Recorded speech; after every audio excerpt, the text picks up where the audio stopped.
Hi guys, it's Angie with Fun Endeavors Tie-Dye Lab. Today let's make an ice-dyed geode hoodie. This hoodie is one of the Buffalo brand women's hoodies, which I purchased from Costco. It's not 100% cotton, but it is 70% viscose, 16% cotton, 11% polyester, and 3% elastane. So everything is going to dye except for the polyester and the elastane. I'm also going to go ahead and leave this hoodie right side out. You know, I usually dye most of my items turned inside out to prevent a lot of speckling from dye that hasn't dissolved properly. But because the polyester is mainly on the inside of the hoodie, I'm going to go ahead and just dye this one right side out. I want to be able to see what kind of saturation I'm getting, and it's a little deceiving sometimes if you're just seeing the inside polyester portion of the hoodie. To start the first geode on my hoodie, I pinched an area where I wanted the center of the geode to be, picked the hoodie up off of the table, and then I slid my hand down to where I wanted the bottom of that geode to be, and that's where I started tying my sinew lines. If you'll notice, as I'm tying, I'm kind of roughing up the fabric and trying to create some additional folds in the fabric. Really, the messier you keep your fabric when you're tying geodes, the better the geodes look, because they don't look like bullseyes or perfect circles. They look more like an actual geode.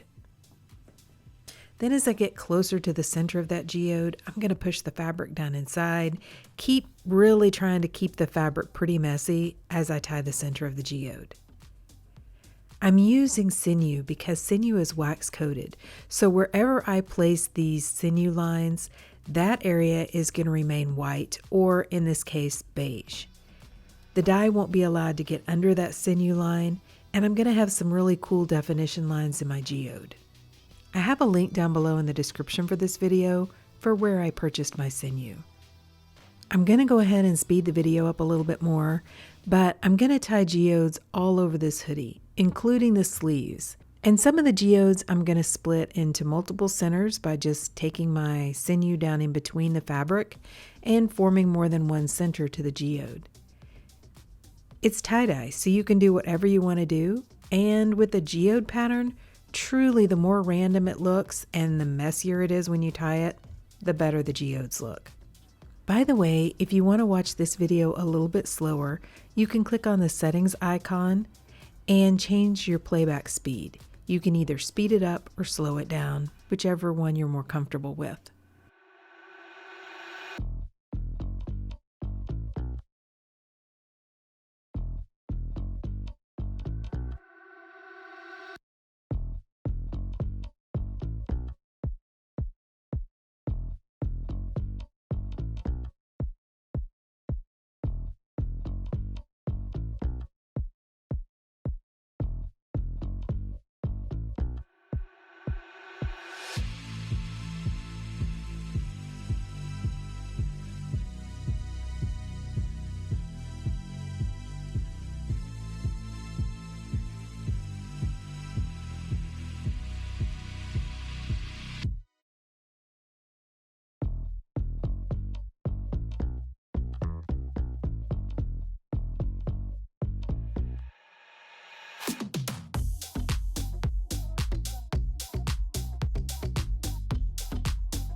Once I'm finished tying the geodes on the hoodie, I'm going to go ahead and take my sinew and make some sinew lines in between the different geodes.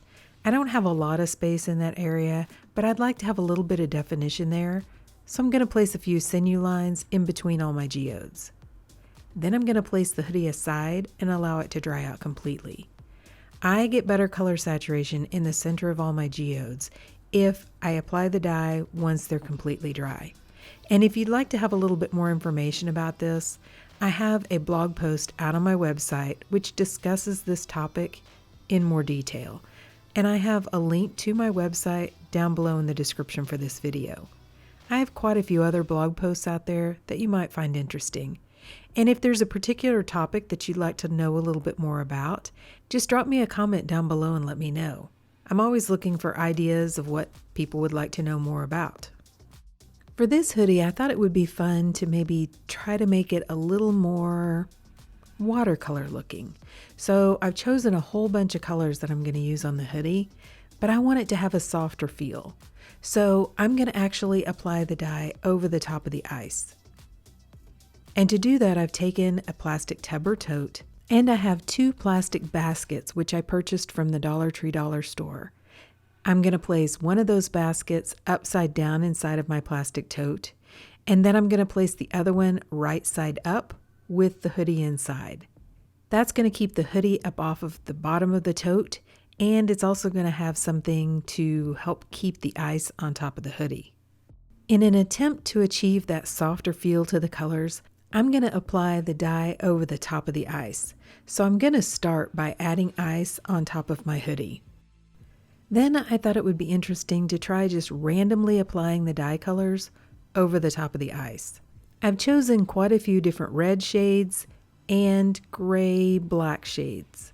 I'm not going to apply very much of each color since I do have a lot of colors chosen. The reds that I've chosen are kind of more pinkish reds. So red can either go more yellow and orange, or it can go a little bit more kind of pink purple. And for these, I've chosen more the pink purple type reds. And if you're not familiar, most grays and blacks are great color splitters.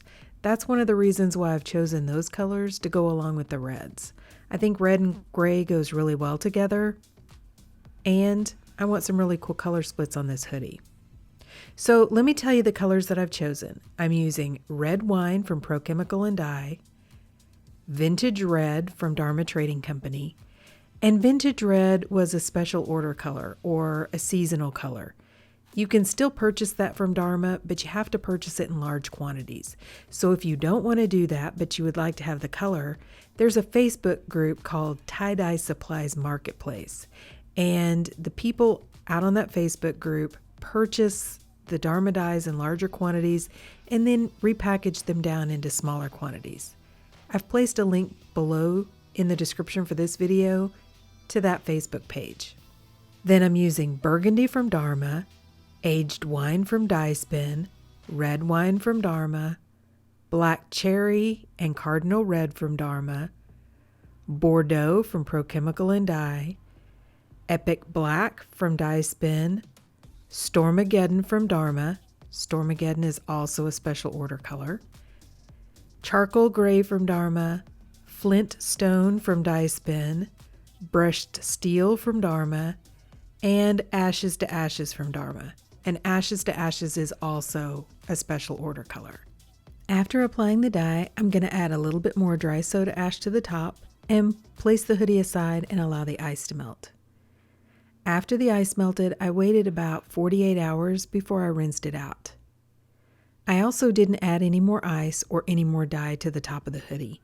I do see a few little white areas, but I wanted it to be a softer feel, so I'm going to kind of trust the process and not add more dye. Then to rinse the hoodie, I took it to my utility sink and I started rinsing it in cold water to rinse out the soda ash. Then I warmed the water up to hot and I continued rinsing in hot water to try to rinse out the excess dye that didn't bond with the fabric. I untied the hoodie and then I decided to go ahead and soak the hoodie instead of just continuing to rinse. So I ran some really hot water in my utility sink, added a little bit of Blue Dawn dish detergent to the water, and allowed the hoodie to soak. When the water cooled off, I changed it out, and I continued that process until the water was remaining almost clear. Then I put the hoodie along with some Dharma's professional textile detergent into my washing machine, and I washed it using a hot water cycle. If you have any questions about my rinse process and why I do what I do, I also have a blog post about that out on my website.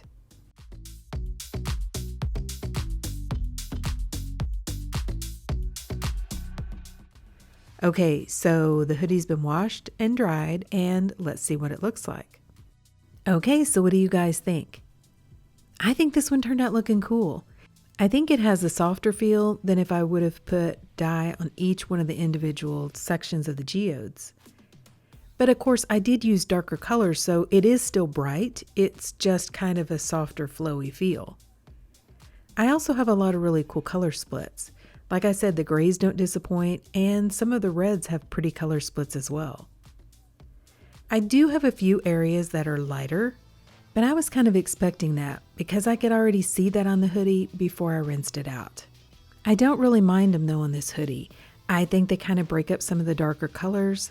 They allowed some of the lighter color splits to show up a little bit better, and I don't think they detract from the design. I really like the look of all the geodes as well. I think the centers of the geodes look really cool. The shape of the geodes looks really cool. I think each one of them looks very unique and interesting. So if you notice when you look at the hoodie, the bands that go around the wrist and the band that goes around the waist is lighter. That's because that is part of where some of the elastic is, and I suspect that's probably mainly cotton. I don't know for sure. It may have some polyester in that portion. It dyes, but it doesn't dye as darkly or as vivid. So you can see where the color from the upper part of the hoodie kind of extends down into that area, and as it does, it gets lighter. The same thing for the drawstring up going through the hoodie. It actually accepts the dye too. There are some hoodies that I've done that the drawstring won't dye, so it just remains white. So overall, I really like this hoodie. I think it turned out looking cool. I like the gray and the red together. I do like the softer flow of the colors. But what do you guys think? Please drop me some comments down below and let me know. And if you haven't ever tried any of these Buffalo brand hoodies from Costco, they dye up really nice. And I think you can get them online even if you don't have a Costco in your area. So if you've enjoyed watching the video, I sure would appreciate it if you would like it and if you'd subscribe to my YouTube channel. If you'll hit the bell, you'll receive a notification whenever I upload a new video. Thank you all for watching, and I hope you have a great day.